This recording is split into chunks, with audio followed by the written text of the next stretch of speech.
Hi guys, I thought I'd do a quick video on fusing methods. I watched about 5 or 6 videos recently, and every single one of them was just clickbait. It was the icon was clickbait, the content was complete trash. So I thought, well, I'll do my own research in that case, and so I've been doing thousands of different fuses, and I thought I'd relay what I found out. The first thing, as most of you obviously know, the maximum you can put in is 100, but that maximum can go down as low as 20, and the reasons why I will come on to on the next 2 points, so you can understand how it works.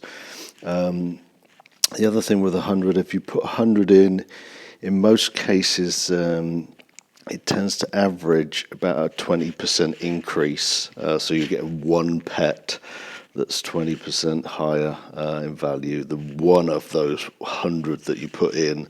So you got to really want that pet to do it, obviously, but you can kind of work backwards from that and try to force the fuse, so to speak. The second point is that if you put in between 20 and 30 into the machine, you can get the same pet back again. So that's somewhat frustrating. If you know, it's just like burning a load of pets, essentially. So you kind of need to be above that to guarantee that you're going to get a different pet. If you go below that range, you tend to get a pet worse than what you put in. So say if you put in, I don't know, 10, for example, of something, you're going to get one pet that's worse than those 10. So it's kind of pointless fusing at the low numbers. And like I say, if you fuse between 20 and 30 pets, then you're very likely, in fact, most likely, to get that exact same pet back again. And there are quite a lot of fusings on that one with stuff like Rainbow Wizard Westy, for example. So I burnt through loads of those just to get the same one back. So you need to go higher than that. To guarantee you're not going to get the same one back, but then there comes a problem, and that problem is the third point that I'm going to make, and that is the outcome must be at least 6 possible pets. So if you're at the higher end where there's not that many pets higher than that particular one, then you're going to come into problems. For example, I don't know, let's go into the machine for a minute, find something that's relatively high value. Maybe these wizards. Is that one Rainbow? Yeah. So let's have a look at the cutoff point of the maximum. See, we hit 25 and we cannot fuse it. And that's because once we get higher than 25, it's too powerful and there's not 6 possible pets that it can fuse into. So you have to go lower. So now we're down to 24. We do have 6 pets it can fuse into. So that is why the maximum can be different. So when you're much lower down the pecking order, you can get, you have no problem putting in 100 every single time. But when you're focusing just on the top few pets, then the maximum is going to be much lower. In this case, 25 is the cutoff point. So you can't force it into making a pet of the strength that you want, which is why you can't force it to make the imp, as so many of these places are clickbaiting to suggest that you can. That is not possible. Once you get down to those 6 pets, then it's a pecking order based on commonality. So the most likely scenario, from what I've done loads of testing, is that if I put this through now, the most likely scenario is I'm going to get the Rainbow Wizard Westy back again, the exact same pet back again. And because it's based on the commonality, the frequency of those pets, the chances of getting an imp are extremely rare. You think about hatching an imp normally, it's almost impossible. Therefore, you can expect this exact same here in the fuse machine. So we could just test it. Of course, it's going to do something different, but this is what I'm suggesting. The most likely scenario here, if I burn through these again, is that I'm just going to get a rainbow Wizard Westy back again. But let's see. Prove me wrong machine. We got a rainbow, which of course it is likely to prove me wrong.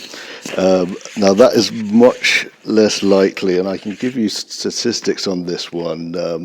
It's around about 80% that it will give the rainbow Wizard Westy back. So I'm lucky there that I've got a slightly better pet, but of course it doesn't deliver me the Broomstick Corgi or the Imp, because that is nigh on impossible, and so don't expect it to deliver that. It's really very unlikely. Now, I tested a lot to see what I thought was worthwhile doing, and probably one of the most worthwhile doing was to put the most common, which was the potion poodles. I mean, most of us have got so many of them that they're just coming out of our ears. So I got 27,000 of the regular, which is by no means high. I'm sure there's people who have got millions of them by now. Now, I did some stats on this particular one, the rainbow, that if you put 50 in, now this is something that might be worthwhile just because you've got so many of them. Of course, it's difficult to scroll to it. Here we go, we're getting close, yes.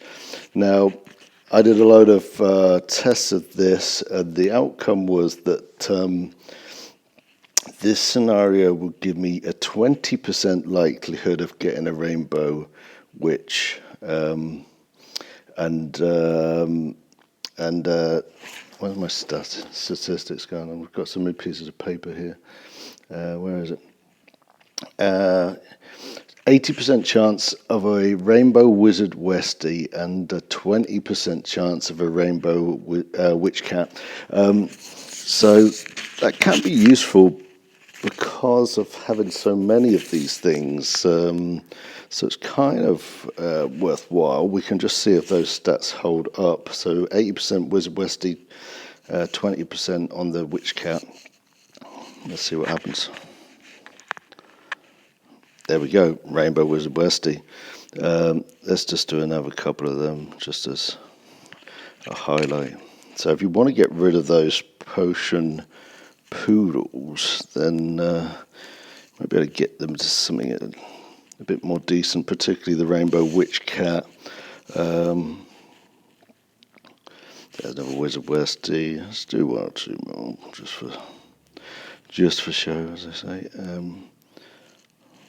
That's the right one. It's that one, isn't it?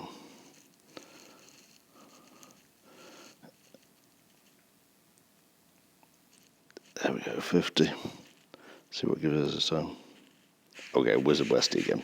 Okay, well, I've done a significant amount of testing. You'll get a rainbow witch cat about 20% of the time. So if you've got a ton of those potion poodles, then that might be a way just to convert them to something a bit better. Anyway, so that's hopefully some tips or advice or whatever you want to call it that might make the progress a bit easier, or might give you some ideas in terms of what to try. Of course, the Imp will become fusible, but only when there's other eggs released. So as soon as we got more eggs released, it's going to become very easy to have a fuse method to create the Imp because of the reasons I've explained. But currently, because of the lack of pets, the high-end order, then it's very difficult because you're fusing a small number of pets, with example down to 25 sometimes, to get that chance where there's 6 possibilities, and then the Imp out of those is extremely unlikely to get. You're most likely to get the same pet back, or maybe a pet that's one notch above. Okay, so I hope that helps you, and I'll see you in the next video. Bye.